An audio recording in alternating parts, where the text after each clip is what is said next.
Hey guys, welcome back to my channel. Myself Prachi and होने वाली CM Prachi. Guys, आज हम लोग एमसीक्यू बिट क्वेश्चन जो हमारी इंस्टीट्यूट डाली है वो डिस्कस करने वाले हैं। ठीक है गाइस, तो चलो वीडियो को स्टार्ट करते हैं। Let's get started.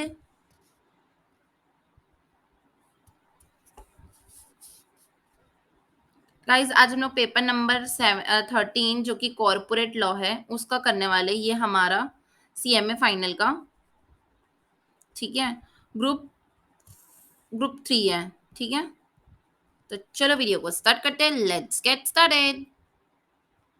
सबसे पहले हमको क्वेश्चन दिया हुआ है कि dash shall recommended the board the name of individual auditor. एक इंडिविजुअल ऑडिटर का नाम कौन रिकमेंडेड करता है? तो ऑडिट कमिटी करती है। ठीक है, next, under competition act 2013 the company में be wound up. Company wound up कैसे होती? कॉम्पिटिशन एक्ट में ही पूछ रहा है। ठीक है, एंड वॉलेंटरी वाउंड अप कैसे होती है? ठीक है, तो एनसीएलटी करती है। Next question, inspector report under section 223 of companies act 2013 shall be authenticated by. किससे ऑथेंटिकेट होती है? तो गाइस ये दोनों से होनी चाहिए। ठीक है, तो बोथ ए एंड बी। ठीक है, उसके टेम्परेरी लोन का क्या मतलब होता है, या फिर वो कितने दिन में रिपेबल होता है? तो गाइस टेम्परेरी है तो 3 मंथ में ही रिपेबल होगा। ठीक है, the book containing the minutes of proceeding of a general meeting of a company कहाँ पर रखेंगे? रजिस्टर ऑफिस पे रखते हैं।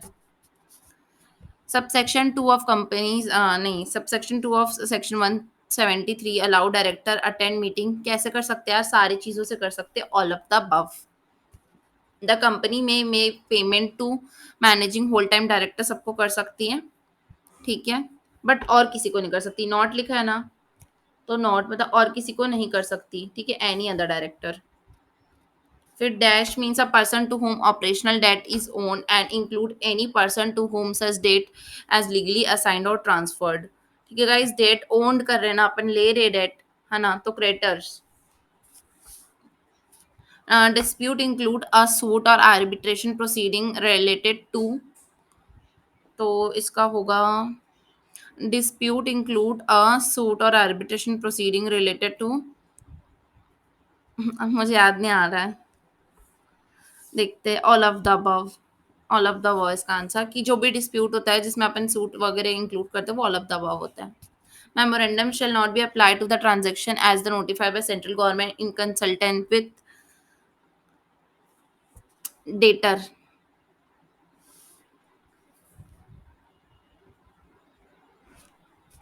कौन सा क्वेश्चन था? 10th। Any financial sector regulator memorandum जो है वो अप्लाई नहीं होता उन ट्रांजेक्शन के ऊपर जो कि सेंट्रल गवर्नमेंट की कंसल्टेंट्स लेके फाइनेंशियल सेक्टर रेगुलेटर होते हैं। ठीक है गाइस, उसके बाद which of the following are not a type of listing of securities. कौन सा टाइप लिस्टिंग ऑफ सिक्योरिटी का नहीं गाइस? अपन अपने एम्प्लॉय को स्वेट इक्विटी शेयर्स करते हैं वो होगा। The chairperson and other member shall not for a period of dash in date to cease. मतलब वो सीज कर लेंगे कितने टाइम में? 6 मंथ में। आई एम सो सॉरी, 6 नहीं, 2 होगा ये। 2 years होता है। ध्यान रखना कि जो चेयरपर्सन या अदर मेंबर्स हैं वो लोग कौन से पीरियड के बाद सीज कर सकते हैं? तो 2 साल होता है उसका आंसर, 2 साल।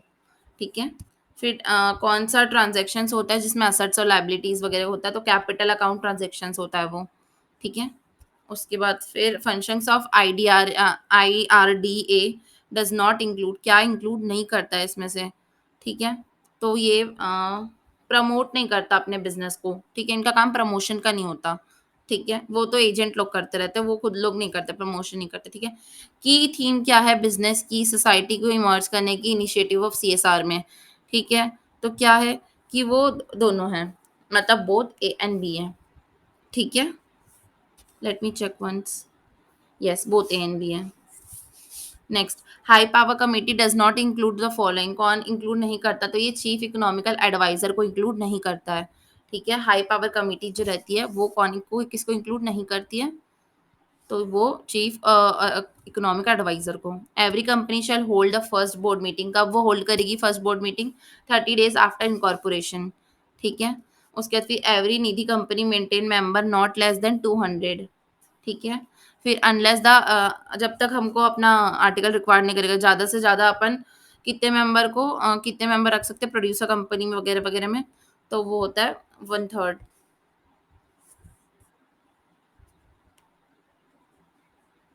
1 सेकेंड, 19th, 1/4, 1/4 होता है। जो प्रोड्यूसर कंपनी होती है ना, उसका 1/4 कोरम चाहिए हमको, 1/4, रिमेंबर 1/4 होता है। ठीक है। Original books and papers which were seized during seizures, जब भी होता है तो वो 180 डेज होता है। गाइस याद रखना, सर्च एंड सीजर 180 डेज होता है, सर्च एंड सीजर 180 डेज। ठीक है। फिर 233 जो कंपनीज एक्ट है, उसमें प्रिस्क्राइब किया गया प्रोसीजर मर्जर एंड एक्विजिशन का, 2 और मोर स्मॉल कंपनीज है तो ये 50 lakhs के अंदर होता है। ठीक है, 50 lakhs। फिर नेक्स्ट क्वेश्चन है on the determination of sickness, जब सिकनेस हो जाएगी कंपनी को, तो फिर वो ट्राइब्यूनल को देते हैं अपन, मतलब जो ट्राइब्यूनल रहता है वो एप्लीकेशन देता है, और उसके बाद फिर ऑडिटेड फाइनेंशियल स्टेटमेंट्स को अपन रिहैबिलिटेट करते, कितने दिन में करेंगे गाइस? 60 डेज पे करते हैं। ठीक है, 60 डेज पे अपन क्या करते हैं, वो उसका सिकनेस का जो भी मतलब प्रोसीजर रहता है वो सब करते हैं। ठीक है, डिटरमाइन करते हैं कि सिकनेस है ये वो, 60 डेज याद रखना, 60 days. Next question, companies act 2013 completed penalty which are, 5 type की पेनल्टी होती है गाइस, मेरे को बहुत अच्छे से याद है। देखो, सबसे पहला फाइन होता है, ठीक है, और जेल होता है। दो हो गई, एक फाइन हो गई, एक जेल, एक फाइन हो गया। ठीक है, अब ध्यान से सुनना, एक में क्या रहता है कि यहाँ पे ना एंड रहता है, एंड, ये एंड समझ लो। ठीक है, तो ये पहला पॉइंट हो गया, ये दूसरा पॉइंट हो गया, एंड के साथ तीसरा पॉइंट हो गया। अगर यहाँ पे और लग रहेगा ना तो वो चौथा पॉइंट हो जाएगा, और अगर बोथ रहेगा ना तो वो पांचवा पॉइंट हो जाएगा। मैं आपको फिर से समझा देती हूँ, अगर सिर्फ जेल हो रहा है तो वो 1 पॉइंट, सिर्फ फाइन हो रहा है तो वो 2 पॉइंट, एंड मतलब जेल और फाइन दोनों एक साथ हो रहा है तो 3rd पॉइंट, जेल या फाइन हो रहा है तो 4था पॉइंट, दोनों हो रहा है या फिर कोई भी हो सकता है तो 5वां point. Next, any person aggrieved by the order of appellate tribunal, अगर वो एपिलेट ट्रिब्यूनल से एग्रीव्ड है तो वो सुप्रीम कोर्ट पे जाता है 60 डेज के अंदर। अनफेयर अगर कंपटीशन होता है कंपटीशन एक्ट के अंदर, तो फिर वो कौन सा होता है, तो ये ऑल ऑफ द अबव होता है। ठीक है, the power of appointing additional director can be exercise by board, board meeting में करते हैं। द कंपनी हैज अगर 9 डायरेक्टर है तो 1/3 जो रहते हैं वो इंडिपेंडेंट, नहीं, कोरम के लिए चाहिए तो अभी अपन कोरम के लिए भी और इंडिपेंडेंस दोनों के लिए 1/3 चाहिए तो 3 होगा। ठीक है, power of recognisation of stock exchange vest with किसके पास रहती, पावर ऑफ सेबी के पास रहती है। ठीक है, फिर गवर्नमेंट डिपार्टमेंट जो कि पानी सप्लाई करता है तो वो एक इंटरप्राइज होता है।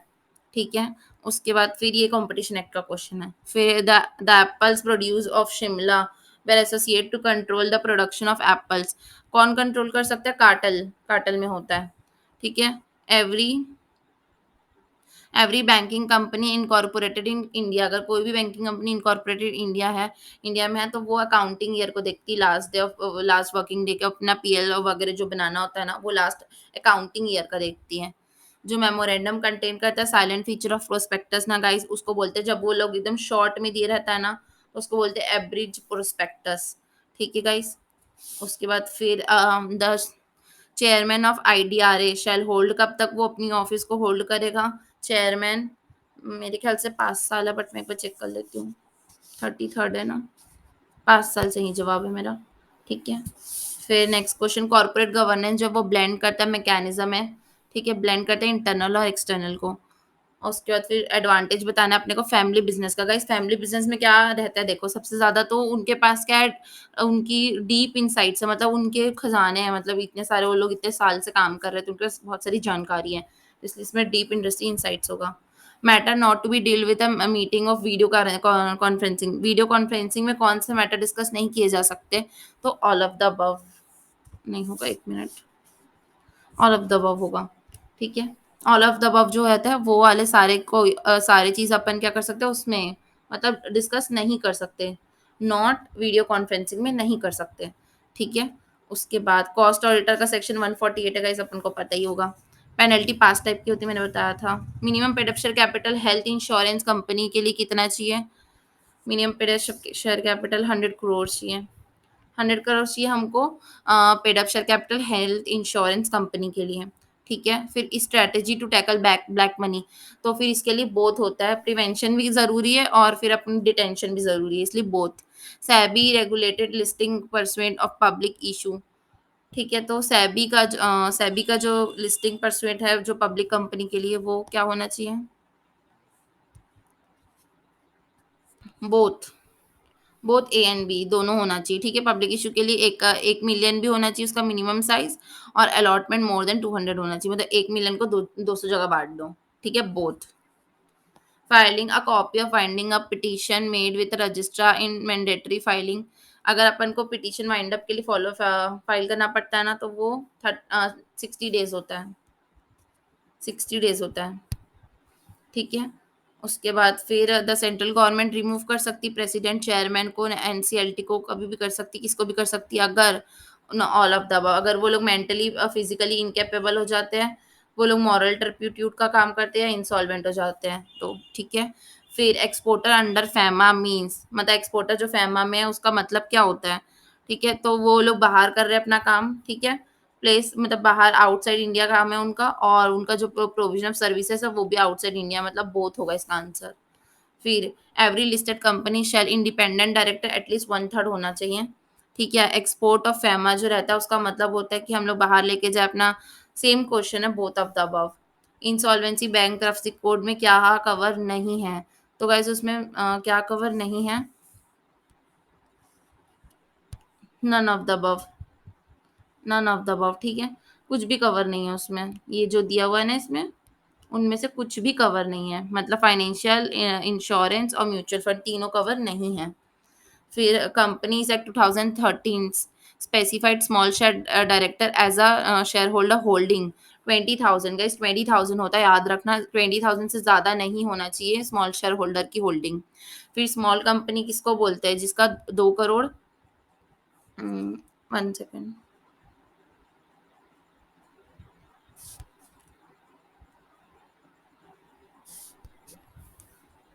जिसका paid up share capital 50 lakh से 5 करोड़ तक रहता है, और जो 2 करोड़ से लेके 20 करोड़ तक रहता है। गाइस बहुत अच्छे से याद रखना ये वाला आंसर। आगे ना इसका आंसर का प्रिंटिंग मिस्टेक दिया हुआ है, मतलब ऑप्शन ही नहीं है। ठीक है, तो ये याद रखना, ये अमेंडेड आंसर है, बिल्कुल भूलना मत, मैं खुद भूल जाती हूँ, आप लोग प्लीज मत भूलना। ठीक है, स्मॉल कंपनी में paid up share capital 50 lakhs 5 crore तक रहता है, टर्नओवर 2 से लेके 20 करोड़ तक रहता है, टर्नओवर 2 से लेके 20 करोड़ तक रहता है, paid up share capital 50 lakhs से लेके 5 करोड़ तक रहता है। ठीक है, स्मॉल कंपनी में, या अमेंडमेंट हुआ है इसमें। ठीक है, याद रखना। Any allotment of a security made on the basis of prospectus shall be void. ठीक है, वॉइड रहेगा 10 वीक, 10 वीक ऑफ इशू और क्लोज, जब तक इशू क्लोज होता है 10 वीक। ठीक है, according to insolvency bankruptcy code. ठीक है, insolvency resolution process complete 180 days में होती है। ठीक है, फिर सेबी के हिसाब से आईपीओ जो रहता है वो मिनिमम कितने परसेंट तक का रहता है, मतलब प्रोमोटर को कितना परसेंट रखना पड़ता है? प्रोमोटर कंट्रीब्यूशन 20% तक रहता है। उसके बाद फिर जो निधि कंपनी है, उसको नेट नेट ओन्ड फंड उसका खुद का कितना होना चाहिए? मे बी 25, 10 होना चाहिए। ठीक है, निधि कंपनी का नेट ओन्ड फंड 10 लाख तक रहता है। Net owned fund preference shares को हटाकर होता है, गाइस याद रखना, एक्सक्लूडिंग प्रेफरेंस शेयर्स 10 लाख होता है। उसके बाद फिर रूल 3 के हिसाब से, कंपनीज एक्ट अपॉइंटमेंट और क्वालिफिकेशन के हिसाब से, वुमेन डायरेक्टर जब अपना 100 करोड़ रहता है पेड अप शेयर कैपिटल, और टर्नओवर रहता है 300 करोड़, बोथ रहेगा इसका आंसर। ठीक है, उसके बाद फिर जब सेबी एक्ट का रिवीजन हुआ, क्लॉज 49 आया, तो फिर उसमें कौन से लोग आए? ठीक है, टॉप 100 कंपनी मार्केट कैपिटलाइजेशन के हिसाब से, टॉप 100 कंपनी को लाया गया मार्केट कैप्स के हिसाब से, क्लॉज 49 में। क्लॉज 49 के हिसाब से 100 कंपनीज मार्केट कैपिटलाइजेशन के हिसाब से। No banking company shall create a charge upon unpaid share. Guys जो पेड ही नहीं हुआ उसके ऊपर कैसे वो क्रिएट कर सकती चार्ज? कॉमन सेंस का पॉइंट है ये तो। ठीक है, authorise person under the FEMA, FEMA के अंदर अथोराइज पर्सन कौन होता है? कोई भी नहीं होता, नन ऑफ द अबव, इन दोनों में से कोई नहीं होता, मतलब none of the above. As per Section 177 of Companies Act, every public company had paid up share capital of dash constitute the audit committee। 25 लग रहा है, 10, सबका आंसर 10 है। 10 करोड़, देखो 10 करोड़ है इसका आंसर भी। ठीक है, इससे पहले 10 करोड़ किसका आंसर था अभी देखे थे अपन? देखो 10 लाख था यहाँ पर, 10 लाख था निधि कंपनी का नेट ओन फंड 10 लाख का होता है, और अब यहाँ पे आगे 10 करोड़ अपन को ऑडिट कमेटी जब बनाना है। अगर अपन को पब्लिक कंपनी का पेड अप शेयर कैपिटल देखना है, paid up share capital audit committee बनाने के लिए, तो वो होता है 10 करोड़। ठीक है, paid up share capital audit committee बनाने के लिए पब्लिक कंपनी में 10 करोड़ होता है। A company shall have register office कितने दिन में होना चाहिए? 15 दिन में होना चाहिए। ठीक है, फिर during financial year CSR committee जो रहेगी वो कम से कम 2% देती है अपना एवरेज नेट प्रॉफिट का। ठीक है, हर कंपनी को कम से कम 2% देना पड़ता है अपने एवरेज नेट प्रॉफिट का, जब उसका प्रॉफिट कितने से एक्सीड होता है? 500 करोड़ से टर्नओवर होना चाहिए। यस, टर्नओवर होता है 500 करोड़ से ज्यादा। अगर उसका turnover 5,000, I am so sorry, 5,000 यहाँ पर 5,000 करोड़ से ज्यादा अगर टर्नओवर होता है तो उसको 2% का बनाना पड़ता है। और इसको मैं बता दूं, average of last 3 years, 3 years under insolvency when extension of time required, जब अपन को ज्यादा टाइम चाहिए रहता है तो वो और एक्सटेंड कितने दिन तक हो सकता है। ठीक है, तो देख लेते हैं अपन 62 का आंसर 180 डेज। 180 डेज वाला जो टाइम है, टोटल टाइम 180 डेज हो जाता है। ठीक है, उसके बाद फिर according to banking regulation act, no company वो ना बैंकिंग कंपनी ना अपना डिविडेंड पे नहीं कर पाएगी जब तक वो अपना कैपिटलाइज एक्सपेंडिचर जो है ना उसको रिटर्न ऑफ ना कर दे, तब तक वो डिविडेंड ही नहीं पे कर सकती। Director prepare the annual account of a director responsibility statement on going concern में बनाते हैं यार, हम तो हमेशा सोचते हैं कि हमारा बिजनेस चलते ही रहेगा करके। ठीक है, फिर अकाउंट और बैलेंस शीट जो रहेगा वो ऑडिटर रिपोर्ट में फिल करते हैं अपन आरबीआई में। कितने दिन में करना पड़ता है? 3 महीना। यस, 3 महीना में, 3 महीने में करना पड़ता है। जो माइनर है ना उसको अपन नॉमिनेट कर सकते हैं अपनी लाइफ इंश्योरेंस पॉलिसी का, क्या नॉमिनी कर सकते हैं उसको, अगर हम क्या है होल्डर। ठीक है, उसके बाद फिर which of the following is a not type of, मतलब अनफेयर कौन सा नहीं है, कौन सा नहीं है। अगर परचेज, गाइस बहुत ध्यान से रखना, ये वर्ड को याद रख लो, परचेज, टाई इन परचेज है यहाँ का आंसर। इसके बाद एक और क्वेश्चन आएगा उसमें सेल दिए रहेगा, तो फिर आप मत बोलना मैम आप वहां पे टाइन को क्या कराए थे, अभी देख लो टाइन परचेज है। ठीक है, इसको मैं बहुत अच्छे से हाईलाइट कर सकती हूँ क्या? नहीं कर सकती, इसको मैं दूसरे कलर से भी कर देती हूँ। टाइन परचेज यहाँ पर याद रखना कौन सा टाइप का नॉ अनफेयर रहता है, टाई इन परचेज। फिर a business should respect interest of responsive towards stake holder. Guys अपने जो भी रिस्पॉन्स होते हैं अपने स्टेक होल्डर्स के उसको रिस्पेक्ट करना चाहिए हमको। ठीक है, फिर the general principle of companies act is that dash in other member of a company same class. Guys equal right, सबका इक्वल राइट होना चाहिए।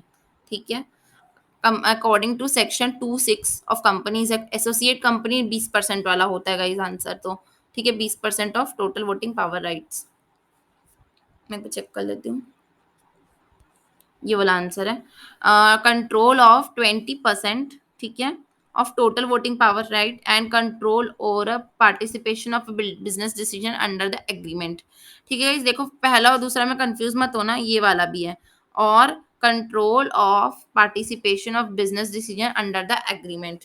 ठीक है, a copy of inspector report under section 2223 of a companies act may be obtained by, कैसे अपन obtain कर सकते हैं inspector की रिपोर्ट को? इंस्पेक्टर की रिपोर्ट को कैसे ऑब्टेन करते हैं?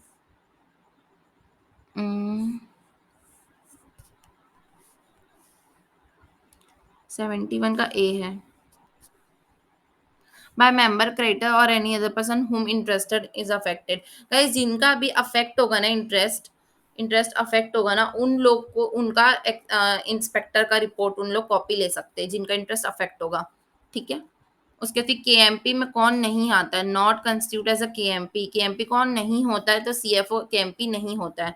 गाइस देखो, small company means a company other than public company, paid up share capital not exceed. देखो गाइस ये वाला क्वेश्चन आ गया, इसमें ऑप्शन ही नहीं जो अपन पढ़ के आए ऊपर। ठीक है, तो अपन क्या पढ़े थे ऊपर, वही वाला आंसर यहाँ पर होगा। मैं फिर से रिकॉल करवा देती हूँ, अपना आंसर क्या था, ये रहा। जिसका paid up share capital 50 lakhs and 5 crore तक होता है, और 2 करोड़ टू 20 करोड़, 50 लाख और 2 करोड़, 50 लाख और 2 करोड़। ठीक है, ये पेड अप शेयर कैपिटल है और ये टर्नओवर है स्मॉल कंपनी का। A company registered under section 8 जो कि अमलगमेट हो सकती है अपने जैसे ही सेम ऑब्जेक्टिव वालों के साथ। ठीक है, उसके बाद फिर dash means a director to whom present cannot count. किसकी प्रेजेंस काउंट ही नहीं होती गाइस। इंटरेस्टेड डायरेक्टर, अगर तुम ही इंटरेस्टेड हो तो तुम्हारी प्रेजेंस काउंट करके क्या ही कर लेंगे हम लोग, तुम्हारी presence can not count. The dash shall satisfy itself on the need of ambiguous approval of repetitive nature। Same nature का काम जो रहता है वो अप्रूव करना पड़ता है ऑडिट कमिटी बेचारी को। ठीक है, फिर जो अपनी आईबीसी है वो अप्लाई होती है, किस में अप्लाई होती है गाइस? सब में होती है, इंसॉल्वेंसी में, लिक्विडेशन में, वॉलंटरी लिक्विडेशन और बैंक्रप्सी में। In any of the provision of section 139 to 146 the contravention the company shall punishable with a fine of shall not exceed। Right, fine लगता है जो एक्सीड नहीं होना चाहिए, किस अमाउंट से? 25 से 5 लाख तक, 25,000 से लेके 5 लाख तक, 25,000 से लेके 5 लाख तक, इससे ज़्यादा नहीं होना चाहिए। ठीक है, जब अपन ऑडिट से पहले वाला सेक्शन लेंगे, देखो 148 से ऑडिट स्टार्ट होता है, उससे पहले वाले सेक्शन में जब फंसते ना तो 5 लाख तक का फाइन होता है, 25,000 से 5 लाख तक। जो कि लिस्टिंग एग्रीमेंट है वो दो दो पार्ट्स में डिवाइडेड है। ठीक है, एक होता है वो सब्सटेंशियल और एक होता है प्रोसीजर। ठीक है, दो पार्ट है, सब्सटेंशियल और प्रोसीजरल। ठीक है, unfair competition means absorption of, जैसे को देखो ऐसे इसमें ऑल ऑफ द अबव होगा। ठीक है, अनफेयर इसमें कौन सा होता है? ऑल ऑफ द अबव होता है। ठीक है, अनफेयर कंपटीशन का मतलब क्या होता है? जिसमें टाइम सेल भी हो, बैरियर टू एंट्री भी हो और प्राइसिंग फिक्सिंग भी हो। ठीक है, ये सब अनफेयर कंपटीशन का प्लानिंग और वो प्रैक्टिस है। उसके बाद फिर foreign currency convertible bond means जो कि फॉरेन करेंसी में इशू हो उनके लिए ही और पेबल भी उसी में हो। ठीक है, फिर every dash is a preceder offence. कौन सा एक प्रिसीडर ऑफेंस होता है? कोई भी हो सकता है, एनी ऑफ द अबव नहीं, शेड्यूल ऑफेंस, शेड्यूल है ना? हाँ, schedule offence guys, schedule offence जो होता है ना वो प्रिडिकेट ऑफेंस होता है। प्रिडिकेट ऑफेंस और शेड्यूल ऑफेंस सेम होता है। ठीक है,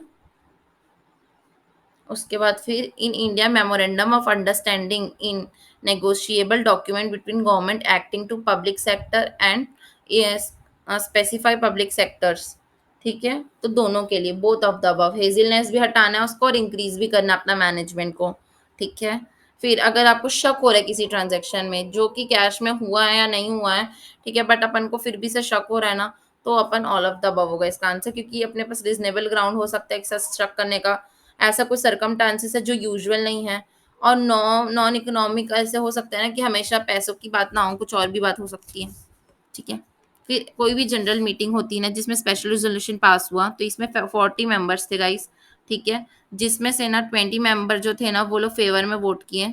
ठीक है, और उसमें से जो 5 मेंबर थे वो अगेंस्ट में वोट किए।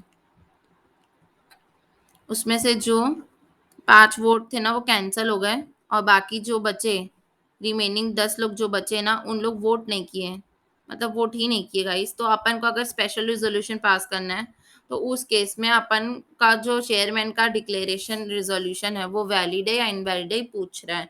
वैलिड, इनवैलिड, एक्सेप्टेड, कैंसिल क्या है पूछ रहा है गाइस। तो इसका आंसर होगा कि जब ये कैंसिल हो चुका है ना तो अपन इसको काउंट ही नहीं करेंगे। तो कितने ये अगर माइनस हो गए यहाँ से 10, तो कितने बचे? 30 बचे। अब अपन को आप बताओ कि स्पेशल रिजोल्यूशन के लिए कितने परसेंट की वोटिंग चाहिए? 1/3 चाहिए। तो इसका 1/3 कितना होता है? 15। तो कम से कम 15 लोग फेवर में होगा तो रिजोल्यूशन वैलिड हो जाएगा। अभी फेवर में 20 लोग हैं, मतलब ये रिजोल्यूशन वैलिड है। ठीक है, तो इसका आंसर होगा पास्ड, वैलिड या पास्ड। ठीक है,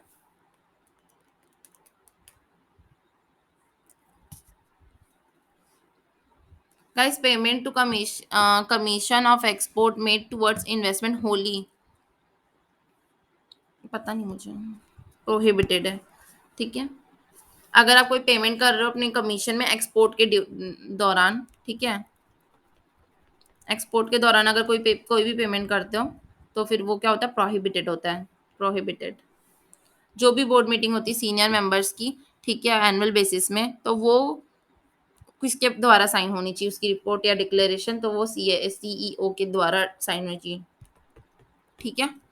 फिर quality of something that able to understand easily, हम कैसे समझ सकते हैं जब सब कुछ एकदम पानी की तरह साफ साफ हो, ट्रांसपेरेंट।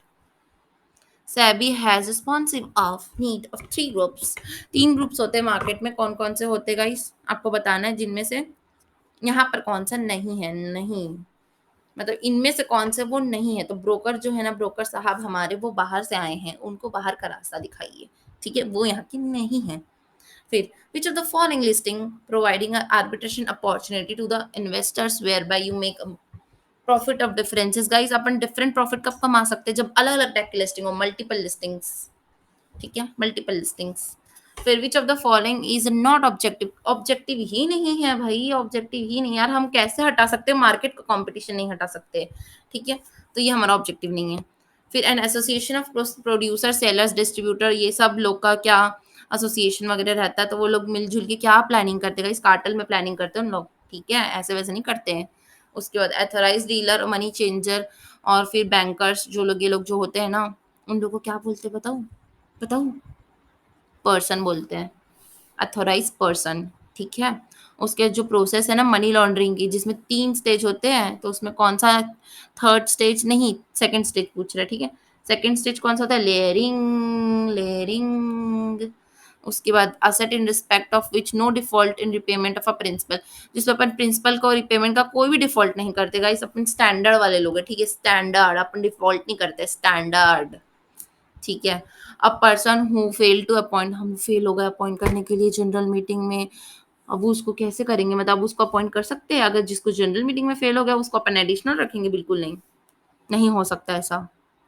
फिर which of the following is not a correct of event of a change in particulars of DR3, guys अपन को जब ना DIR3 फिल करते हैं ना, तो फिर उसमें से कौन सा करेक्ट मैनर नहीं है, तो अपन को सबमिट फीस करना, जो फीस सबमिट करना पड़ता है DIR3 पे, ठीक है। मतलब इसने पूछा है कि which is not a correct manner in event of changes in particular stated in, अगर आपको कोई सामान, कोई ऐसे पर्टिकुलर्स है उसमें चेंज करना है जो DIR3 पे है, ठीक है, और इंटीमेट करना है सेंट्रल गवर्नमेंट को 30 दिन के अंदर, तो फिर उसमें क्या करना पड़ेगा, आपको पूछ रहा है, तो अपन को फीस सबमिट करना पड़ेगा, और ये एक करेक्ट मैनर नहीं है, ठीक है, फीस सबमिट नहीं करना पड़ता, इसका ये मतलब है। In which of the following principle every member hold equal right with other, सब लोग एक बराबर रखेंगे तो इंटरफेरेंस नहीं होगा, तो ये नॉन इंटरफेरेंस हो जाएगा, नॉन इंटरफेरेंस हो जाएगा। फिर जो सैबी उसके पास 3 फंक्शंस है, एक लेजिस्लेटिव, एक जुडिशरी और एक एग्जीक्यूटिव, बल्कि ऑफिसर तो कोई नहीं होता है, ऑफिशियल तो कोई नहीं होता भाई, ठीक है। उसके बाद which of the following is not, कौन सी नहीं है आईडीआर की, आईडीआर की कौन सी नहीं है, यार 50% तुम दे दोगे क्वालिफाइड इन्वेस्टर बायर्स को, ऐसे बात होती है, मतलब ऐसा करोगे, ठीक नहीं कर रहे हो यार तुम, ठीक है। उसके बाद फिर which of the following FDI in resident event is not eligible, कौन एलिजिबल नहीं है, तो गाइस कौन एलिजिबल नहीं है, तो HUF साहब हमारे एलिजिबल नहीं है, दुखा बताते हुए, ठीक है। उसके बाद फिर for the appointment and reappointment of remuneration and removal of director, अगर हम बैंकिंग कंपनी में है तो हमारे बैंकिंग के लिए तो सब कुछ हमारा RBI होता है, ठीक है, तो RBI ही सही जवाब है। निधि कंपनी अगर है तो क्या करें हम, 20% लगा दो यार, 20 टाइम्स लगा दो, अगर उससे ज्यादा नॉट एक्सेप्ट डिपॉजिट, 20 टाइम से ज्यादा वो एक्सेप्ट ही नहीं करती। फिर which of the following committee has formed by SEBI for improving the standards, तो कोटक कमेटी जो थी ना, उदय कोटक जी ने जलाई थी, वो हमारी लिस्टिंग कंपनीज है, ठीक है, वो सेबी का इम्प्रूव किए स्टैंडर्ड्स, ठीक है। उसके बाद the company shall furnish a resistor verification of register office with in, कितने दिन के अंदर हमको रजिस्टर का वेरिफिकेशन करवाना है अपने RO में, नहीं पता, 30 days, गाइज कैसे बेवकूफ हूँ मैं, अपन को रजिस्टर ऑफिस दिख जाती ना तो 30 दिन दिखना चाहिए, उसके बाद सिर्फ 2 ही चीज दिखना चाहिए, रजिस्टर ऑफिस 30 दिन, रजिस्टर ऑफिस 30 दिन। Out of following which can not B excise by the board of director of ABC, कौन सी काम ये नहीं कर सकते, तो ये बेच नहीं सकते भाई, तुम यहीं जहाँ काम करते हो उसी को बेच दोगे उठा के, ऐसा होता है क्या, नहीं कर सकते भाई, नहीं कर सकते। फिर the board can fill casual vacancy, 30 दिन के अंदर वो फिल कर सकता है, पर अगर वो हमारा डायरेक्टर जो था ना भाग गया हमको छोड़ के, रिजाइन कर दिया, रिजाइन, तो हमको क्या करना पड़ता पता है, रिकमेंडेशन वगैरह लेना पड़ता है, काफी चोचले होते हैं, उसके बाद 3 महीने तक चलता है ये सब काम, पता है, ठीक है, in case of controller and auditor general of India does not appoint first director, अगर सीएजी साहब हमारे वो हमारे ऑडिटर नहीं रखे तो क्या होगा? बोर्ड रखेगा और क्या होगा? उसके बाद फिर under which principle of corporate governance imply that the responsibility of chairman board of director and C chief executive और use of company resources in best interest, उनका काम है कि वो हमारे हमारी रिसोर्सेज को अच्छे से रखे, तो वो उसके लिए जिम्मेदार होगे। जिम्मेदार को इंग्लिश में क्या बोलते हैं? Accountable, accountable. ठीक है, ठीक है। Any person agreed by the order of NCLT में प्रिफर एन अपील, अगर वो एनसीएलटी के ऑर्डर से खुश नहीं है तो वो अपीलेट ट्रिब्यूनल के पास जा सकता है। रास्ते खुले हैं 45 डेज तक। Let me check once, yes I am correct, 45 days. Which of the following is not objective, guys objective ही नहीं है हमारे मनी लॉन्ड्रिंग का ऑब्जेक्टिव नहीं है। क्या मनी लॉन्ड्रिंग का ऑब्जेक्टिव नहीं है यार? प्रॉफिट जनरेट करोगे, मतलब ऐसा करोगे? नहीं नहीं नहीं भाई, हम नहीं करेंगे। ठीक है, फिर a promise whereby assure, हम अश्योरेंस ले रहे हैं, ठीक है, प्लीज आप ले लीजिए सामान, वारंटी देते हैं, हम वारंटी दे रहे हैं भाई, आप लीजिए ना सामान। ठीक है, फिर which of the following is not, CSR नहीं है, सीएसआर नहीं है। ट्रस्ट बनाना दो जन के बीच में सीएसआर का काम नहीं है भाई, सीएसआर का काम नहीं है। फिर any agreement of agreement writing में अपन ले रहे हैं, तो उसके लिए अपन क्या कर रहे हैं? सर्विस गुड्स कुछ भी ले रहे हैं और फिर उसके उसका पेमेंट जो रहेगा वो कौन करेगा? डेटर करेगा। तो ये सब जो हो रहा है वो क्या हो रहा है? ट्रांजेक्शन हो रहा है। ठीक है, ट्रांजेक्शन हो रहा है और क्या हो रहा है? इसी के साथ गाइज मैंने सोचा है कि हम लोग वर्कबुक डिस्कशन भी कर लेते हैं एमसीक्यू पार्ट का। तो चलो देखते हैं कि क्या क्या दिया हुआ है। वर्कबुक सीएमए फाइनल का भी लेटेस्ट वाला मैंने निकाला है वेबसाइट से, वहाँ का सिर्फ और सिर्फ मैं सोच रही हूँ कि अपन एमसीक्यू पार्ट कर लेते हैं यार। ठीक है, सबसे पहले क्वेश्चन है, according to section 2 of companies act 1% company का मतलब क्या होता है? तो गाइज शेयर गारंटी और अनलिमिटेड तीनों होता है। ट्रू फॉल्स बताना है। इशू ऑफ इक्विटी शेयर्स कर सकते क्या सेक्शन 288 पे?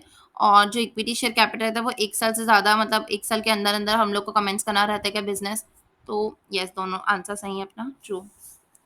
प्राइवेट कंपनी मतलब क्या होता है? कंपनी जिसका minimum paid up share capital जो है वो आर्टिकल्स में बताया गया, एक्सेप्ट द 1% कंपनी जिसका नंबर 2 है, विच एक्सक्लूड्स, तो वो एम्प्लॉयज़ को एक्सक्लूड करता है, और फिर formally employees of a company और अ मेंबर ये सबको एक्सक्लूड करता है। तो इसका आंसर होगा A and B, both are correct.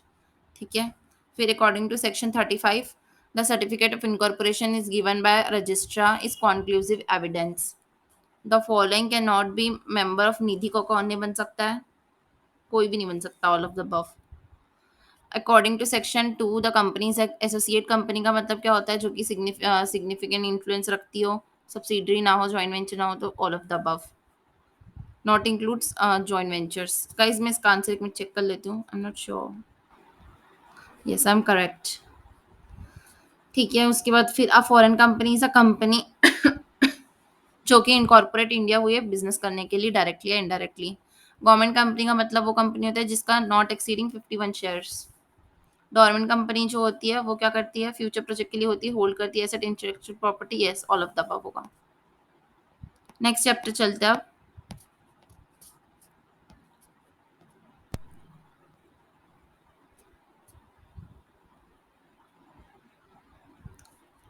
एक मिनट, पार्ट बी छूट गया इसका। अच्छा, पार्ट बी में एमसीक्यूज है ना। हाँ, डिपॉजिट में क्या क्या इंक्लूड होता है गाइस? तो डिपॉजिट में ना सब कुछ इंक्लूड होता है, रिसिप्ट्स ऑफ मनी, लोन्स और अदर फॉर्म ऑफ कंपनी। ठीक है, it shall be the duty of a trustee for deposit to insure the company has not committed breach of contract. Advertisement inventing, advertisement तो नहीं की कहीं पर, और कहीं पर ये कंपनी जो है वो together ensure the assets of a company created and together with amount of deposit sufficient है सब पे करने के लिए। तो इसका आंसर होगा D, all of the above. Guys मैं आपको एक प्रो टिप देती हूँ, अगर एग्जाम में कभी ऐसा हुआ कि आपको नहीं आ रहा है और all of the above option रहता है ना, तो प्लीज उसको टिक करके आना। मैक्सिमम टाइम वही आंसर होता है। इंटरिम डिविडेंड कौन डिक्लेयर करता है? Board of directors. जो डिविडेंड रहता है वो पे करती कंपनी बाय प्रॉफिट से ही करती है, ठीक है, और मनी से करती है, मतलब ऑल ऑफ द अबव। ठीक है, अनपेड डिविडेंड जो है वो 7 साल के बाद कहाँ ट्रांसफर होता है? एजुकेशन फंड्स में हो जाता है, इन्वेस्ट एजुकेशन फंड में। उसके बाद देखते हैं बुक्स ऑफ अकाउंट्स इंस्पेक्ट कौन करता है गाइस? बोर्ड ऑफ डायरेक्टर करते हैं। उसके बाद फिर इंटरनल ऑडिट कौन कर सकता है? सबको ही कर सकते हैं। फिर फाइनेंशियल स्टेटमेंट जो होता है वो कंपनी के रिलेशन में क्या होता है, बैलेंस शीट, पीएल और cash flow, all of the above. ठीक है, फिर गाइस ये वाला इंपॉर्टेंट चैप्टर है, देखते हैं अच्छे से।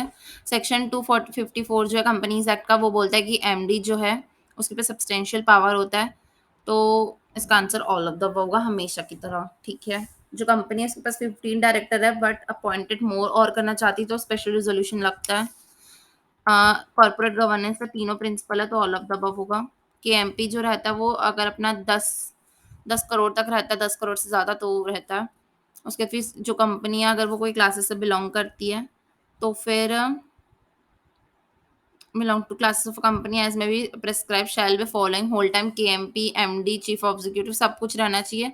तो फिर इसमें होल क्या रहना चाहिए, होल टाइम डायरेक्टर रहना चाहिए, सीएस रहना चाहिए, सीएफओ रहना चाहिए, या ऑल ऑफ द अबव होना चाहिए, ऑल ऑफ द अबव होना चाहिए। एक बार मैं चेक कर लूँ क्वेश्चन नंबर 5 का आंसर क्या है। सही जवाब।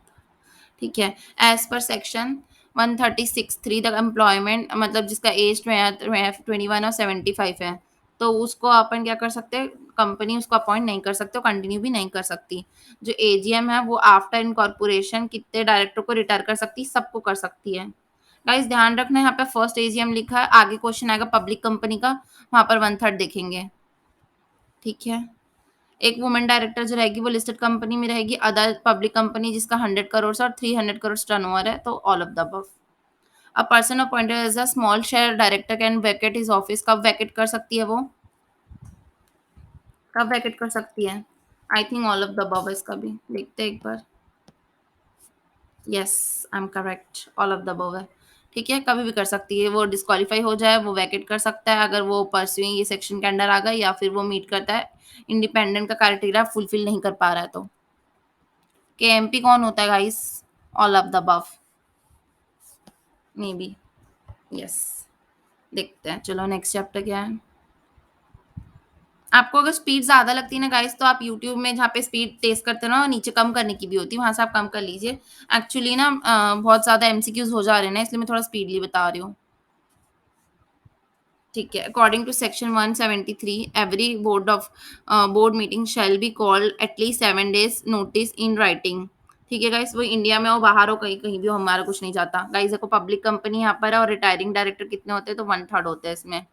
कोरम ऑफ बोर्ड मीटिंग क्या होते हैं गाइस, कोरम होती है 1/3 ऑफ स्ट्रेंथ या फिर 2 director whichever is higher. सारी कंपनी जो इनकॉर्पोरेटिव इस एक्ट पे जिसका आरओ जो है वो यहाँ पर है। ठीक है, तो वो अपना books of registers investment deposit और सिक्योरिटी सब ऑल ऑफ द अबव होगा इसका। ठीक है, उसके फिर सेक्शन 135 जो है वो मैंडेट करती है कि सारी कंपनी को कि वो परव्यू में आ जाए सीएसआर की जब उसका 500 crore net worth, turnover 1000, profit 5 crore, all of the above. The director are liable for company in following cases, कब कब की वो जब नेग्लिजेंस करते, कुछ कमिट करते या फिर इलीगल एक्ट करते, मतलब all of the above. Section कौन सा है जो हमको बताता है तो 118 है जो कंपनीज एक्ट का, जो इम्पोज करता है नॉन स्टैट्यूटरी ऑब्लिगेशन कंपनी का जब वो मिनट्स बुक जनरल मीटिंग का नहीं बनाती है तो। ठीक है गाइस, नेक्स्ट चैप्टर देखते हैं।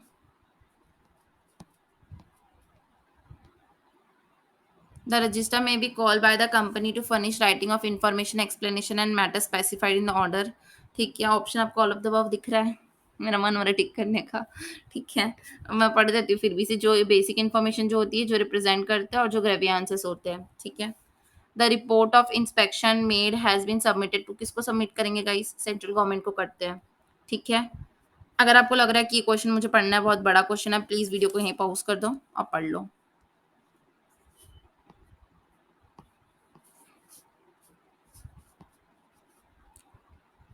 The mode of corporate restructuring कौन सी होती है तो तीनों होती हैं, amalgamation, compromise, arrangement, all of the above होती है। मर्जर जो है वो किस में 234 में, गाइस याद रखना 234 में है। 233 जो है मर्जर का वो प्रोसीजर बताता है किसके लिए, ऑल ऑफ द अबव के लिए बताता होगा। ठीक है, the books and papers of amalgamated company shall not dispose of, कब तक डिस्पोज ऑफ नहीं करना चाहिए, 8 ईयर होना चाहिए, बट मैं एक बार देख लेती हूँ कहाँ है यार, कौन सा क्वेश्चन था, थर्ड थर्ड का क्या है? डी है, none. None of the above इसका आंसर, ठीक है। The term arrangement include a reorganization of share capital of a company. All of, नहीं नहीं, ऑल नहीं होगा, बोथ ऑफ दिस मेथड्स होगा। कंसोलिडेशन भी कर सकते हैं, डिवाइड भी कर सकते हैं, ठीक है। डी बोल रहा है यार गाइस, दोनों का मतलब सेम ही तो है यार, दोनों ए और बी और सी। डी कुछ भी कर दो, ठीक है। आंसर देखो डी है इसका, ठीक है, डी है।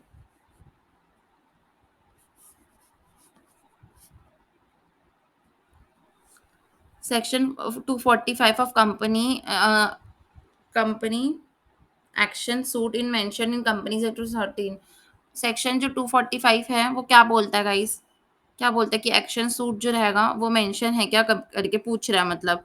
तो फिर हमको बताना है कि हाँ मेंशन है, मतलब 245 में ही मेंशन है।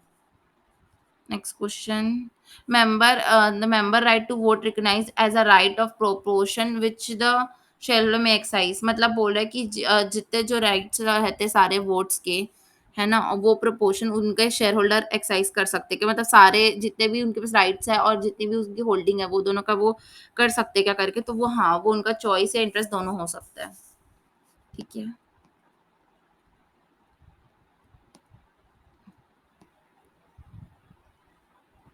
बाइंडिंग में डिसोल्यूशन देखते हैं। The main purpose of winding up क्या रहता है कि रियलाइज करे एसेट, पे करे debt, both A and B, ठीक है। उसके भी where the account refer to subsection 4 related to government company. तो लिक्विडेटर रहता है वो कॉपी किसको फॉरवर्ड करेगा गाइस? सबको करेगा, सेंट्रल गवर्नमेंट को और स्टेट गवर्नमेंट को, ठीक है, बोथ को। ट्रू एंड फॉल्स बताना है कि effect of floating charge cover किस पे हुआ है? 332 में हुआ है क्या? और as per section the company has wound up floating charges. Yes, दोनों ट्रू है।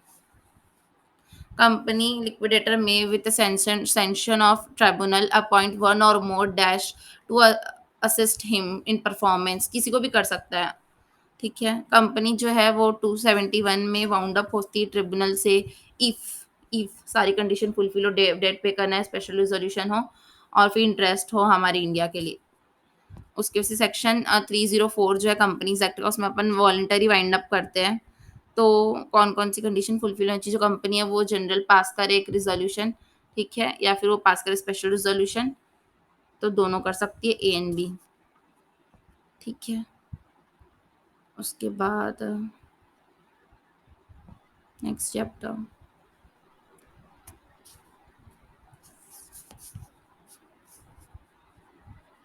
Compromise incorporate, sorry, companies incorporated outside India, ठीक है गाइस। तो देखो, according to companies rules 2014, electronic mode means carrying out electronic based on main server. Both N भी होगा इसका आंसर, क्योंकि गाइस देखो, सोचो, business and business to consumer, ठीक है, ये काम तो रहता है, ये एक्सेप्ट करता है डिपॉजिट, ठीक है। उसके बाद नेक्स्ट चैप्टर देखते हैं गाइस। इसके बाद आप भागिए मत यहाँ से वीडियो छोड़ के, क्योंकि ना इसके बाद मैं एमटीपी डिस्कशन करने वाली हूँ, वेट लास्ट, ठीक है। उसके बाद फिर जो पेनल्टी रहेगी वो अपना फाइन जो रहेगा वो इंक्रीज कर सकते हैं। याद रखना 2000 एंड, भूल गई, 19 था, हाँ 19 में था। पेनल्टी कितने टाइप की होती गाइस? एक minute, penalty which has been complemented with the companies, ये 5 टाइप की होती है गाइस, मैंने आपको पढ़ाई है, 5 टाइप की होती है, ऑल ऑफ द अबव होगा इसमें, ठीक है। आगे बढ़ते हैं। एनसीएलटी आ गया, देखो सीका और एनसीएलटी जो है वो बोथ रिलेटेड टू किससे रिलेटेड है गाइस? तो एनसीएलटी का फुल फॉर्म क्या होता है और एन सीका का क्या होता है? देखो बाईस, अगर आपको एनसीएलटी का पता है ना, तो 45, एक तो इसका ईयर 85 होता है, ठीक है। तो ये एलिमिनेट हो गया और ये एलिमिनेट हो गया। अब ये दोनों में से आपको चूज करना है, तो गाइस लॉ होता है, लीगल है इसमें, मतलब ये वाला आंसर सही है, ठीक है। ऑर्डर ऑफ एनसीएलटीज अपील, अगर यहाँ के ऑर्डर के बाद कहाँ पे जा सकते हैं अपन? एनसीएलएटी, सुप्री स्पेशल कोर्ट किसके अंदर है? पता नहीं, किसके अंदर हो भाई तुम? कौन सा है? थर्ड क्वेश्चन का आंसर क्या है? बी, 436 पे है, 436 स्पेशल कोर्ट है, 436 स्पेशल कोर्ट है, 436 स्पेशल कोर्ट है, 436, the establishment of national company law tribunal consolidate करती है। किसको करती है यार? सबको करती है मुझे तो लग रहा है, देखते हैं। Yes, I am always correct. ठीक है, सैबी में आ गए अपन। Any person agree by the decision of appellate tribunal, तो वो सुप्रीम कोर्ट को 60 डेज के अंदर बता सकती है। Independent can not serve more than 7 entity. CEO जो रहेगा वो क्या करेगा? कंपोजिशन ऑफ बोर्ड के साथ ही एनुअल रिपोर्ट साइन करता है। जो स्टॉक एक्सचेंजेस में एप्लीकेशन दे सकते हैं अपन, आरबीआई है शायद इसका answer.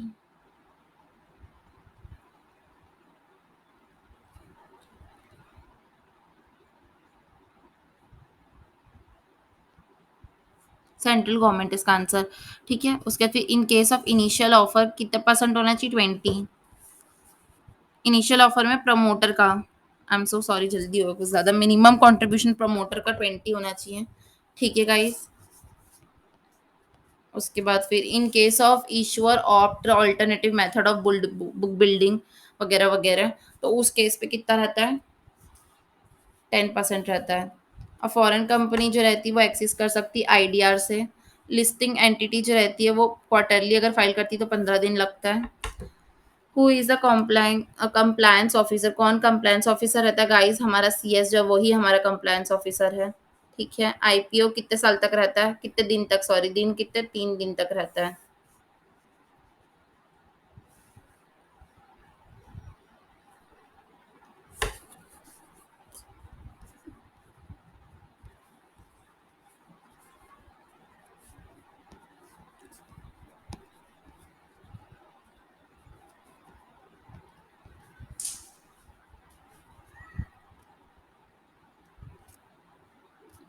Competition act, guys competition act आ चुका है। देखो, जो भी पर्सन एग्रीव्ड होता है कंपटीशन एप्लीट ट्रिब्यूनल से, तो वो जाता है सुप्रीम कोर्ट में 60 डेज के अंदर। ठीक है। चेयरमैन जो रहता है वो 5 साल के लिए रहता है, होल्ड कर सकता है ऑफिस। सीएसआर में अपन को 2% कॉन्ट्रीब्यूशन करना पड़ता है। I am so sorry, CSR नहीं पूछ रहे हैं यहाँ पर। यहाँ पर पूछ रहे हैं कि जो हमारी कमीशन है उसके पास पावर है कि वो इम्पोज कर सकती है पेनल्टी 1% की। The commission may outstanding not extending anything contained in other law been force enjoy कर सकती dominant provisions all of the above में। गाइस पढ़ने की जरूरत ही नहीं, ऑल ऑफ द अबव टिक कर दिया करो बस, मैं तो ऐसे ही कर रही हूँ आजकल। If a commission does not on expiry date of a period 210 give notice to commission to issue direction। ठीक है गाइस, डायरेक्शन इशू करने के लिए कमीशन को कम से कम 210 दिन पहले नोटिस देनी पड़ती है। ठीक है। देखो, ऑल ऑफ द वो तुक्का सही लगा मेरा। ठीक है।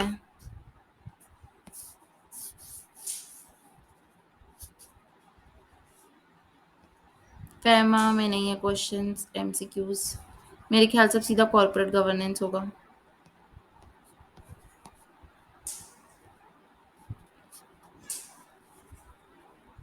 गाइस जब तक मैं आगे बढ़ूँ तब तक मैं आपको बोल दूँ कि मेरे चैनल को अगर आपने अभी तक सब्सक्राइब नहीं किया यार तो देख लो यार, ऐसा नहीं करना चाहिए। मैं पूरी दुनिया में जहाँ जहाँ पे आईसीएमआई का एमसीक्यूज खोज खोज के लिए आपके लिए ला रही हूँ। सोचो मैं आईसीएमआई का ही ला रही हूँ और आप लोगों के एक चैनल सब्सक्राइब नहीं कर रहे हो मेरा। और अगर आपने चैनल सब्सक्राइब कर दिया तो थैंक यू सो मच। या लाइक भी कर दो। लाइक नहीं करते हो आप लोग, मैं देखती हूँ लाइक कोई नहीं करता मेरी वीडियोस। ठीक है चलो, कोई नहीं। इंश्योरेंस सेक्टर का अपन देख लेते हैं। The amount credited to insolvency regulated development authority fund shall consist of, कितना कंसिस्ट होना चाहिए? ऑल ऑफ द अबव तुक्का है, आंसर मैं आपको लास्ट में बताऊंगी है कि नहीं आंसर सही। ठीक है। आईडीआर जो रहता है वो कितने दिन में फाइनेंशियल क्लोज करने के कितने दिन के अंदर अंदर हमको सेंट्रल गवर्नमेंट को true and fair view account दे सकते हैं। तो टाइम लगता है, 9 महीने लगते हैं, 9 महीने, 9 महीने में दे सकता है वो। ठीक है, टाइम लगता है 9 महीने का। जो प्रिंसिपल है किसका कंट्रीब्यूशन का, जो प्रिंसिपल है वो इंश्योर करता है कि जो नॉट प्रॉफिट मतलब जो मल्टीपल इंश्योरर रहता है उसको ज़्यादा प्रॉफिट ना हो। कंट्रीब्यूशन की प्रिंसिपल ध्यान रखती है बात का। फिर accuracy is expected to, accuracy को अपन कैसे एक्सपेक्ट करते हैं कि वो एक रिजनेबल फोरकास्ट है ऑफ फ्यूचर लाइबिलिटीज। ठीक है। इसका आंसर मुझे चेक करने दो एक बार, फोर्थ का क्या है? बी सही हूँ मैं। और ऑल ऑफ द अबव देखो है कि नहीं? देखा, तुक्का सही था ना।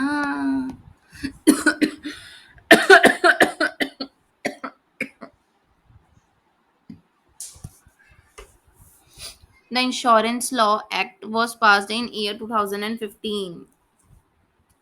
लाइफ इंश्योरेंस बिजनेस जो रहता है वो क्या करता है? ऑल ऑफ द अबव करेगा और क्या करेगा? Let me check once. Yes, all of the above है। आगे बढ़ते हैं। कॉर्पोरेट गवर्नेंस, हाँ क्या? स्मॉल शेयर होल्डर कितना होता है? 20, 20 हजार, 20 हजार, 20 हजार। सीएसआर कितना होता है? 2%, 2%, 2%। I am so sorry. Flow flow में मैंने थोड़ा सा जल्दी जल्दी कर दिया। देखो, इसमें लिखा है कि सीएसआर कमेटी में कितने इंडिपेंडेंट डायरेक्टर होने चाहिए? तो 2 होने चाहिए। ठीक है, 2 होने चाहिए। उसके बाद हम लोग इंडिविजुअल जो कि डायरेक्शन देगा, कंट्रोल करेगा बोर्ड ऑफ डायरेक्टर को, वो कौन होना चाहिए? मैनेजर या एमडी दोनों हो सकता है, बोथ ए एंड बी। ठीक है। Majority of member audit committee में कितने होने चाहिए गाइस? ज्यादा से ज्यादा कौन होने चाहिए? मतलब तो इंडिपेंडेंट होने चाहिए ज्यादा से ज्यादा। फिर पूछ रहा है कि every company shall hold first board meeting in how many days guys? 30 days. Listed public company के पास एटलीस्ट एक वुमन डायरेक्टर होनी चाहिए। उसके फिर dash satisfy the need of ambiguous approval of a transaction in repetitive nature committee, audit committee, audit committee. कौन सा वाला ऐसा डायरेक्टर है जो प्रेजेंट नहीं होना चाहिए कोर्ट में? Interested director.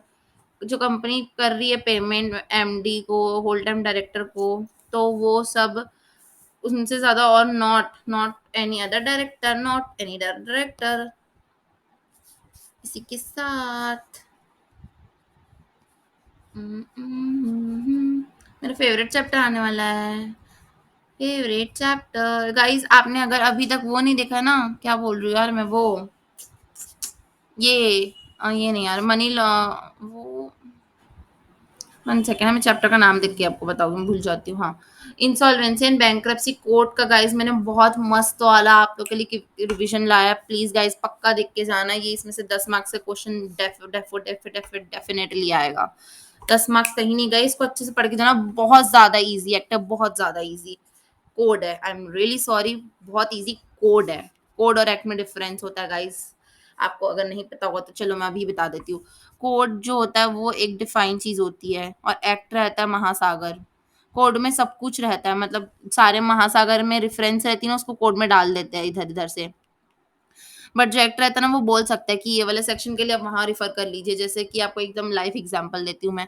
जो अपना कॉस्ट ऑडिटर होता है ना, उसका जो पावर्स रहता है ना, और स्टैट्यूटरी ऑडिट का जो वो रहता है ड्यूटीज एंड पावर्स वगैरह, वो सब ना दोनों का सेम रहता है। तो देखना, आप जो अपन पढ़ते हैं ना कॉस्ट ऑडिटर का ड्यूटीज, तो वहाँ लिखे रहता है read with this section this मतलब क्या बोल रहे हैं कि वहां से वहां का और यहाँ का सेम सेम है। बट जो कोड रहता है ना, वो कोड का रेफरेंस वगैरह कुछ नहीं देता। कोड सब कुछ अपने में सीमित रखता है। जो जो कोड में आ गया ना, वो कोड से बाहर नहीं जा सकता फिर। ठीक है, तो चलो आगे बढ़ते हैं। हम लोग एमसीक्यूज डिस्कस कर रहे थे, तो चलो कर लेते हैं। इंसॉल्वेंसी एंड बैंक्रप्सी कोड कहाँ पर एप्लीकेबल नहीं होता? फाइनेंशियल सर्विस प्रोवाइडर में। ठीक है। जो ये जो कोड है, वो अगर ऑल ऑफ द अबव दिख गया तो उसमें टिक कर दो। उसके बाद फिर इंसॉल्वेंसी बैंक्रप्सी कोड जो रहता है, उसके पास पावर है कि वो किसकी तरह काम कर सकता है? Civil court. ठीक है। जो इंसॉल्वेंसी एजेंसी रहती है ना, उनको अगर किसी की ज़रूरत पड़ेगी तो वो ऑल ऑफ द अबव की करेगी। उसके बाद फिर जो अथॉरिटी रहती है वो प्रोवाइड करती है आईबीबीआई को रेगुलेट करे। किसको रेगुलेट करे? आईबीबीआई को ही होगा इसका आंसर शायद। यस। इसी के साथ गाइस हमारा एमसीक्यू डिस्कशन ऑफ वर्कबुक यहीं पे खत्म होता है।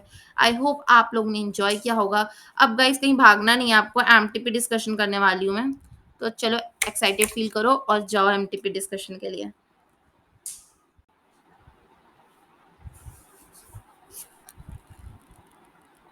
तो गाइस चलो हम लोग लॉ की जो एमटीपी रिलीज की थी इंस्टीट्यूट ने, उसके एमसीक्यूज और बाकी पार्ट भी कवर कर लेते हैं इस वीडियो पे। ठीक है। तो लिखा है section 233 the companies act 2013 prescribe simplified procedure for merger and acquisition of 2 और मोर स्मॉल कंपनी। वह स्मॉल कंपनी का क्या मतलब होता है? मतलब पेड अप शेयर कैपिटल कितना होना चाहिए? तो गाइस 50 लाख होना चाहिए। ठीक है। फिर on the determination of sick company by tribunal the applicant shall make a application accomplish with audit financial statements etcetera for rehabilitation within how many days guys 60 days होता है ये।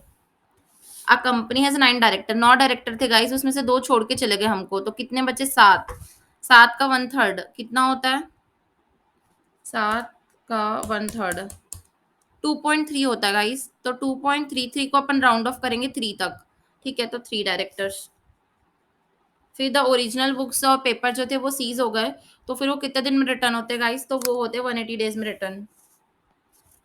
गवर्नमेंट कॉर्पोरेट गवर्नेंस जो है ना वो blend है internal और external mechanism का, भी अपन पढ़े ही चाहे, ठीक है? द चेयरमैन ऑफ आईडीआरए होल्ड करता है टर्म ऑफ ऑफिस, चेयरमैन का अपन पढ़े कि 5 साल तक होल्ड करता है करके, ठीक है? फिर जो ये भी पढ़ चुके हैं अपन कि सेबी का साइलेंट फीचर क्या है जब अपन प्रोस्पेक्टस इश्यू करते हैं, तो गाइस एकदम छोटे फॉर्म में जब अपन बताते हैं इसके साइलेंट फीचर्स, तो वो होते हैं abridge prospectus. Upon whom the vest power of, किसके ऊपर वेस्ट पावर रहता है? सेबी गाइस, अभी अपन डिस्कस किए थे कि सेबी पे होता है, ठीक है? आरओ कब तक खुल जाना चाहिए? 15 डेज तक। Board of every company shall ensure that the company spends at least how many percent of total, guys CSR का अपन को पता है 2% देते हैं, डिस्कस्ड है ना, ऑलरेडी डिस्कस्ड।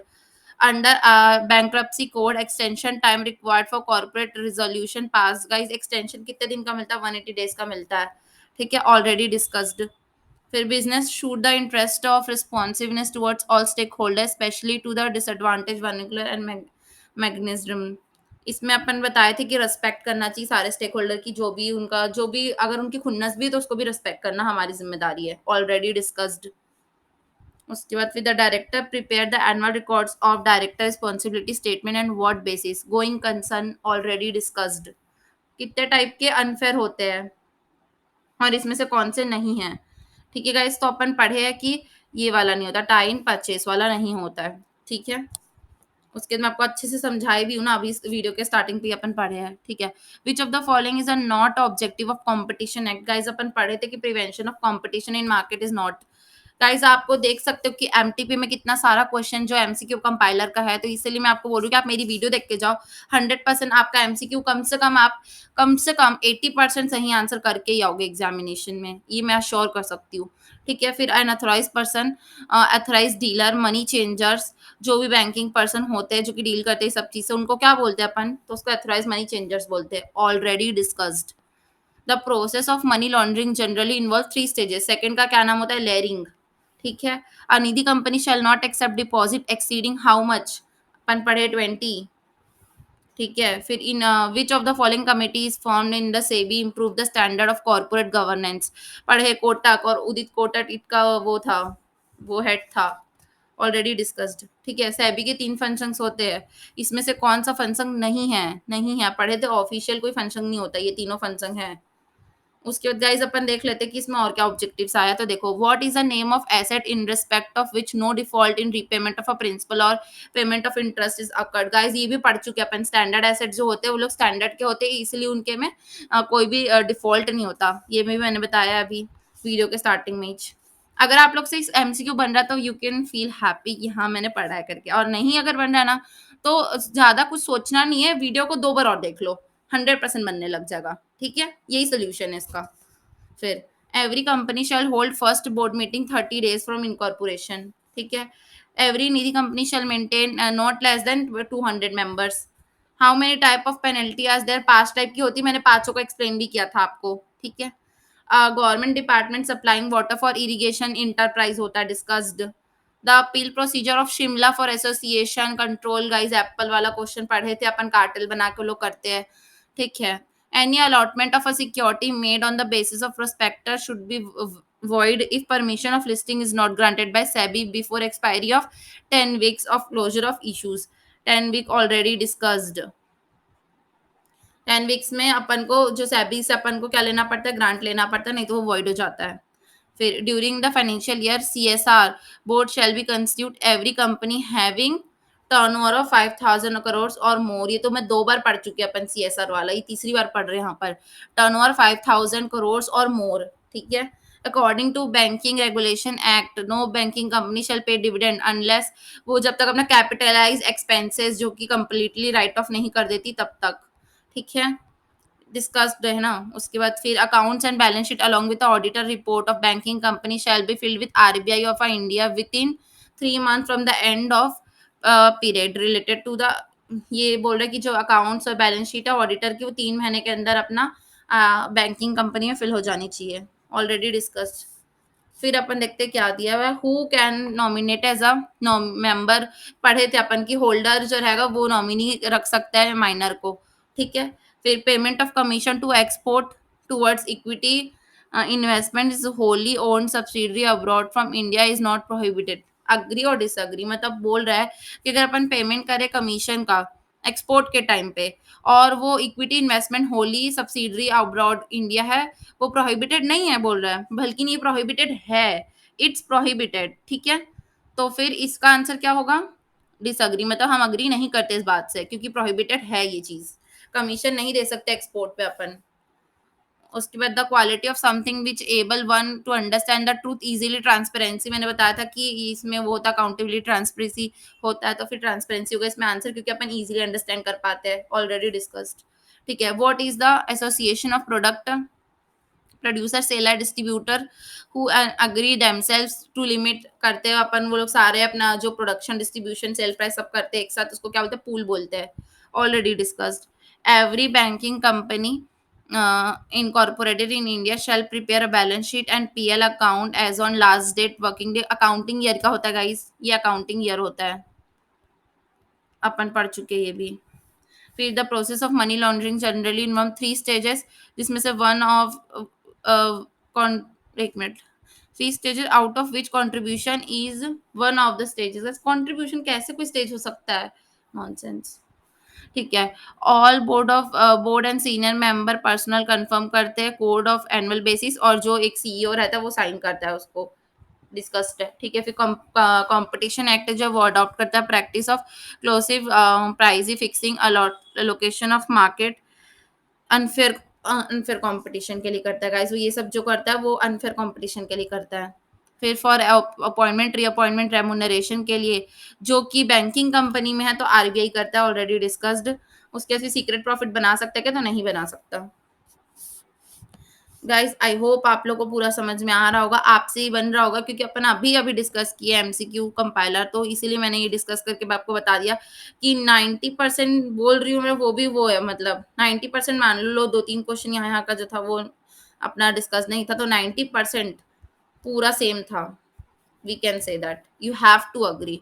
ठीक है। अब एक और ये देखते हैं अपन, नया वाला जो आया अभी फाइनल का, ये भी चेक कर लेते हैं कि कितना अपने से बनता है। ठीक है।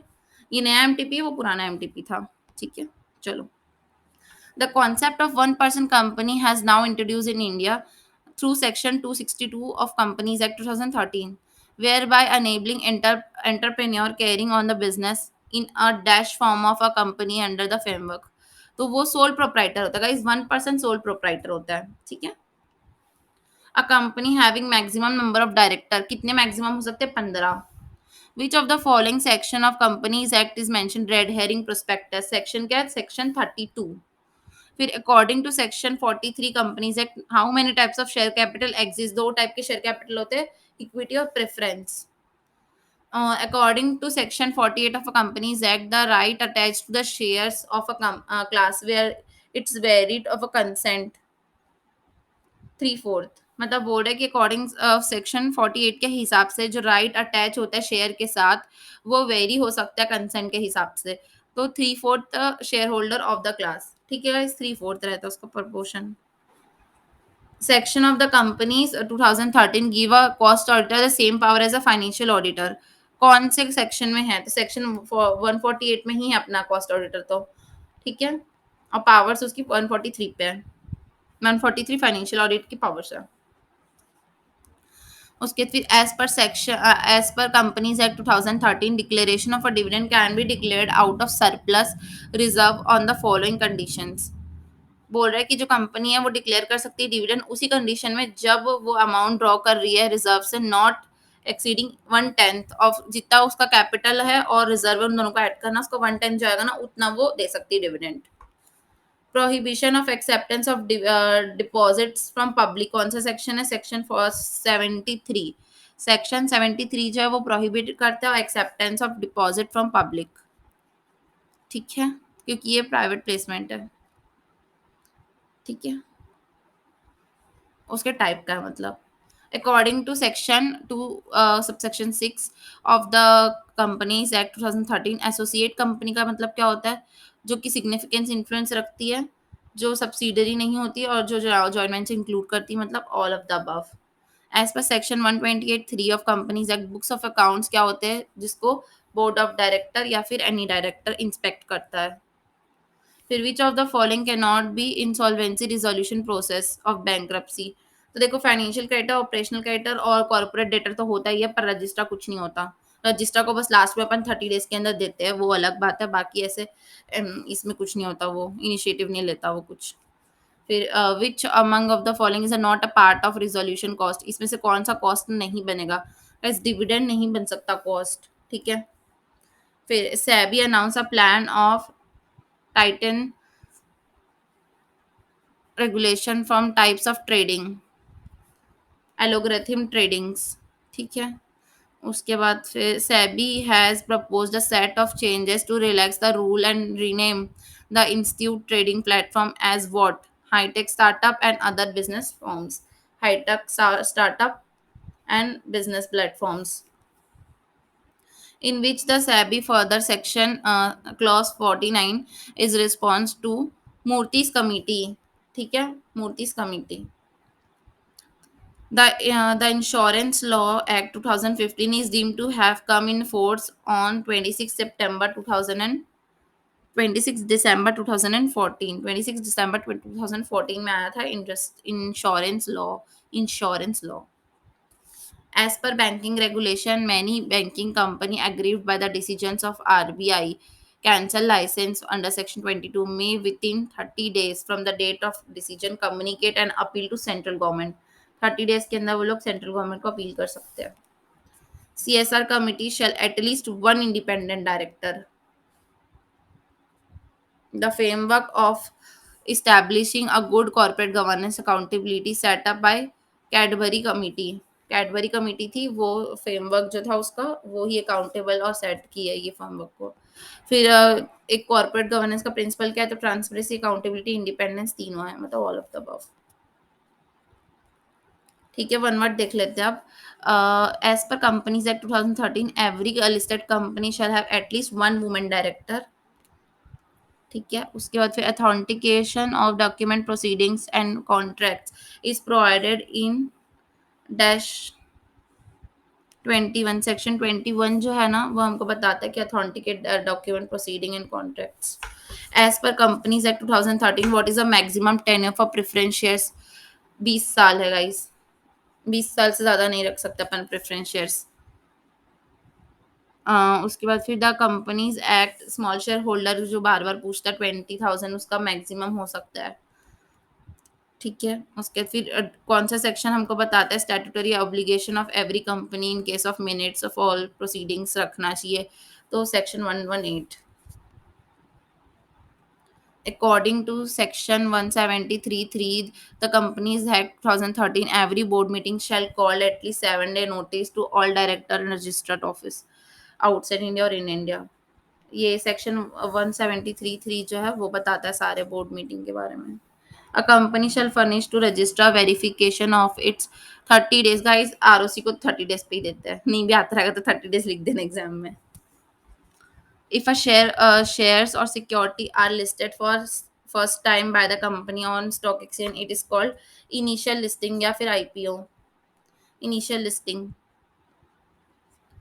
A company shall keep KMP not who on having paid up share capital of 10 crores or more, 10 crores or more रहेगा तब आपको KMP रखना पड़ेगा। According to section 35, certificate of corporation given by registrar in respect of association shall be conclusive evidence। ये conclusive evidence होता है, ठीक है गाइस, सर्टिफिकेट ऑफ इनकॉर्पोरेशन एक conclusive evidence होता है। The liquidator shall receive and collect the claim of creditor within the period of 30 days from the date of commencement of liquidation। 30 days के अंदर वो कलेक्ट कर लेता है सारे क्रेडिटर की क्लेम्स, ठीक है। जो एजुकेटिंग अथॉरिटी है वो अपॉइंट करती है interim resolution professional with in 14 days from insolvency commencement, जब होती तब इंटरिम ऑर्डर 14 days में होता है। गाइस सेबी से रिलेट ये इन बैंक, एक मिनट यार क्या बोलता है, इंसॉल्वेंसी एंड बैंक्रप्सी कोड का मैंने ना शॉर्ट नोट्स में से पढ़ाया है आप लोग को। अगर आप चाहे तो देख सकते हैं मेरे चैनल पे, 1-1.5 घंटे का वीडियो है पूरा। इंसॉल्वेंसी बैंक्रप्सी आपके फिंगर टिप में होगा। The SEBI in India constitute on 12 April 1988। 12 April 1988। Section 8 of FEMA deals with realization and repartition of foreign exchange. There are maximum whole time member in insurance एडरा। क्या होता है यार maximum बता दो कितने होल टाइम मेंबर होते हैं, 5 होते हैं। ठीक है। The schedule offence under prevention money laundering divided into part A and part C, part A and part C, part A and part C. ठीक है। Any person agree by the decisions of appellate tribunal shall file supreme court 60 days, already discussed. Finally कुछ तो है जो discussed है। There are usually 3 participants in corporate governance. क्या क्या होता है, अकाउंटेबिलिटी, ट्रांसपेरेंसी, इंडिपेंडेंस। ठीक है, ये पता था। चलो उसके फिर board of every company shall constitute a company spending 2%, ये भी पता था, ऑलरेडी डिस्कस्ड। एक्सबीआरएल का फुल फॉर्म क्या था, एक्सटेंसिबल बिजनेस रिपोर्टिंग लैंग्वेज। ठीक है गाइस। गाइस ये वाला एमटीपी थोड़ा हार्ड था क्योंकि सेक्शन नंबर ज़्यादा थे इसमें, तो गाइस इसको 2 बार पढ़ लेना अच्छे से। इसमें से भी क्वेश्चंस आ सकते हैं और गाइस इस टाइप के ही क्वेश्चन आएंगे एग्जाम में, तो बी रेडी। अगर आपको सेक्शन नंबर याद नहीं है मेरी तरह, और आपको डेट्स याद नहीं है मेरी तरह, तो आप पढ़ना स्टार्ट कर दीजिए। It's time for study guys. मेरे को भी टेंशन हो रहा है अब देख के, आपको भी हो रहा होगा, बट ठीक है यार, इसमें से ही जितने एमसीक्यूज एटलीस्ट हमने सारे किए ना, तो हमको उस बात की खुशी होनी चाहिए। ठीक है guys, thank you so much for watching this video. I hope आपको ये वीडियो हेल्पफुल लगा हो और आप अपने दोस्तों की हेल्प करेंगे इसको शेयर करके, क्योंकि गाइस मैंने कोशिश की कि एमसीक्यू कंपाइलर के साथ साथ मैं आपको दोनों एमटीपी जो मेरे पास अभी अवेलेबल था वो आपको करवा चुकी हूँ। गाइस हमारा ये एमसीक्यू डिस्कशन खत्म होता। आई होप आप लोग को मजा आया होगा एमसीक्यू डिस्कशन के लिए, और अगर आपको और ऐसा वाला डिस्कशन चाहिए तो आप बता सकते हैं मुझे कौन से सब्जेक्ट का पहले चाहिए कमेंट बॉक्स में। और अगर आपको वीडियो अच्छी लगती ना गाइस, तो आप लाइक कीजिए ना वीडियो को, और प्लीज सब्सक्राइब करिए, अपने दोस्तों की हेल्प कीजिए उनके साथ शेयर करके, तब जाके मुझे पता चलेगा कि आपको अच्छा लगता है मेरा यहाँ पे आना, आपको पढ़ाना। नहीं तो फिर कैसे पता चलेगा कि यार आप लोग को मजा आ रहा है, मतलब मेरे को तो कोई सोर्स ही नहीं है आपका फीडबैक जानने का। प्लीज आप कमेंट कीजिए, या तो फिर आप सब्सक्राइब कीजिए, या तो लाइक तो कर ही सकता है, फ्री है, free, please. Thank you so much. पढ़ते रहिए। आई होप आप लोग को अच्छा लगा होगा। आगे मैं ऐसा डिस्कशन लाते रहूंगी। Stay tune, stay connected, bye.